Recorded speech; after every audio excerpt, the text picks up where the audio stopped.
అందరికి నా ఊరు చూపెట్టాలి. మీరు మీరు మీరు బరాబర్ మా ఊరికి వస్తే మీతో నేను ఒక్క గంట కాదు 10 గంటలు మిమ్మల్ని కూర్చుని పెడతా. మీకే అబ్బా చాలు అనిపించేలాగా చేస్తా. ఎట్లా ఉంది బిగ్ బాస్ గెలిచినందుకు? నేను గెలవలే, గెలిపించింది మీరు. ఒక రైతు బిడ్డ గెలిచిండు.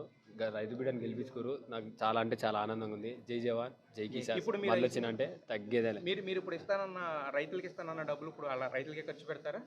చూస్తావు కదా అన్న, చూస్తావు కదా. నేనే దగ్గరుండి రూపాయి ఎట్లుందో మీకే చూపిస్తాను. శివాజీ గారి గురించి ఏమని చెప్తారు? మాటలు లేవు అన్న, నాకు ధైర్యం ఇచ్చిండు. అది మీరే చూసిరు అన్న. నాకు బూస్టింగ్. నాగార్జున గారు మీ చెయ్యెత్తినప్పుడు మీ ఫీలింగ్ ఏంటి? అన్న ఒక్కట నేను గెలిచిందా అనుకున్నా.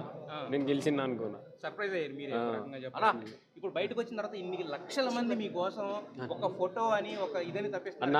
మీ అందరికి నేను ఇయ్యనికి ఇంత దూరం వచ్చిన, నాకు నిద్ర వచ్చినా నాకు ఇగో కళ్ళు తిరమరన్నా. ఒక్క నిమిషం ఇట్లా అనిపించింది. మీరు మా ఊరికి వస్తే మీకు చెప్తున్నా. మాది కొలుగురు, గజ్వేల్, సిద్దిపేట డిస్టిక్. మీరు రర్రి, మీరు ఎంతసేపు అంటే అంతసేపు నేను ఇయ్యనీకి రాడి.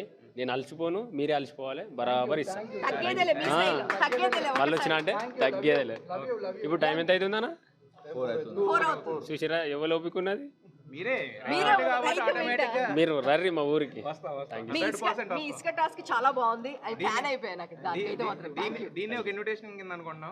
ఖచ్చితంగా మీ అందరు చెప్పిన మిమ్మల్ని గెలిపించిన ప్రేక్షకులు ఒక మాట చెప్పిన వాళ్ళు ఉంటేనే నేనున్నా అంతే. వాళ్ళ ప్రేమ కోసం అంత దూరమైనా రియల్గా ఒక రైతు బిడ్డని గెలిపించారు. థ్యాంక్ యూ సో మచ్ అన్న. Love you. Thank you so much.